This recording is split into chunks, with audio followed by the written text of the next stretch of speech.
প্রতিটা মানুষের ঠিক যেমন অনেক ইচ্ছে থাকে, ঠিক সেই রকম আমারও এক ইচ্ছে ছিল যে কোনো একদিন দিদি নাম্বার ওয়ানে যাব।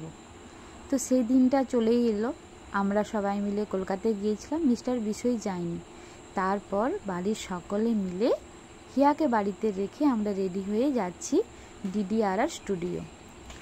তো বাবা, ভাই, আমার শ্বশুরমশাই, শাশুড়ি মা, দাদাভাই সকলে মিলেই যাচ্ছি আমরা। তো ওরাও সেখানে গার্জেন অ্যালাউ করবে 5 থেকে 6 জন।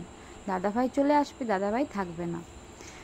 তো আমরা যাচ্ছি রাস্তাতে, গিয়ে সারাটার দিন মোটামুটি ওখানেই কেটে যায়। 2টোর সময় আমাদের টাইম ছিল, আমরা 2টোর সময় সেখানে পৌঁছে যাই। গিয়ে তারপর ওয়েট করি, ওয়েট করতে করতে তারপর আমাকে ডাকা হয় 3:30-টের সময়। 3:30-টের সময় আমার চুল মেকওভার করে, আমাকে শাড়ি পরিয়ে দেয়, আমার মেকআপ করে, তারপর আমাকে গ্রুমিং করানো হয়, কি বলবো না বলবো সব কিছু করে সব কিছু রেডি হয়ে তারপর আমরা যাই স্টুডিওতে। তো তোমরা হয়তো অনেকেই দেখে নিয়েছো টিভিতে দিদি নাম্বার ওয়ানের ভিডিওটি। তো এই ভিডিওটি আমি চাই যেন সব দিন আমার কাছে থেকে যাক। হিয়াও বড় হয়ে দেখতে পাবে যে মা একদিন কখনো দিদি নাম্বার ওয়ানে গিয়েছিল। এটাও ভিডিও করে রাখলাম যে কে কোথা থেকে দেখছে, কি রকমভাবে দেখছে।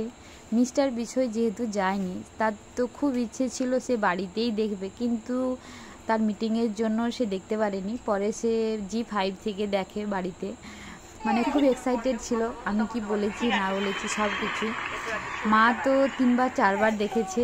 মা দেখে একবারের জন্য মানে মায়ের পুরনো মনে হয়নি, মা শুধু বারবার দেখতেই চাইছে। দিদিও দেখেছে, হিয়াও দেখছে, হিয়া দেখে আবার বলছে মাম্মা মাম্মা বলে। আর যেদিন টেলিকাস্ট হয় মানে 12ই সেপ্টেম্বর, তারপর আমরা সবাই মিলে জলদাপাড়ার সকলে মিলে সব দিদিরা মিলে গিয়েছিলাম দিয়াদের বাড়ি। দিয়াদের বাড়িতে গিয়ে আমরা সকলেই মিলে দিদি নাম্বার ওয়ান দেখেছিলাম।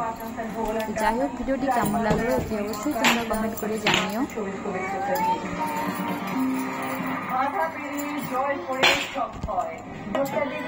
আমি বাঁকুড়া, তো আমি একদম পেশায় শিক্ষিকা। তো